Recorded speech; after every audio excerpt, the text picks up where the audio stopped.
இந்தியாவிலிருந்து அமெரிக்காவுக்கு இறக்குமதியாகும் பொருட்களுக்கு 25% வரி விதிக்கப்படும் என அமெரிக்க அதிபர் டிரம்ப் தெரிவித்துள்ளார்.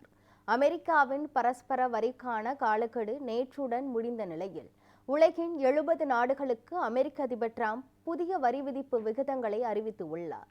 நாட்டின் வர்த்தக பற்றாக்குறையை கட்டுப்படுத்துவதற்காக இந்த நடவடிக்கை மேற்கொண்டிருப்பதாக கூறியுள்ள டிரம்ப், இந்தியாவிலிருந்து அமெரிக்காவுக்கு இறக்குமதியாகும் பொருட்களுக்கு 25% வரி விதிக்கப்படும் என அறிவித்துள்ளார்.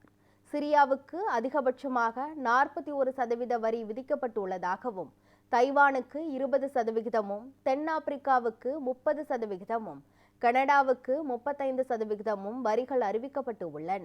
அமெரிக்க அதிபர் டிரம்ப் சில மாதங்களுக்கு முன் பல நாடுகள் மீது அதிகமான வரிகளை அறிவித்திருந்தார். ஆனால் பேச்சுவார்த்தை நடத்த வசதியாக அதை நிறுத்தி வைத்தார். இந்த நிலையில் அந்த காலக்கெடு முடிவடைந்ததை தொடர்ந்து உலகின் பல்வேறு நாடுகளுக்கு அவர் அறிவித்துள்ள புதிய வரிகள் இன்னும் ஒரு வார காலத்தில் நடைமுறைக்கு வர உள்ளது.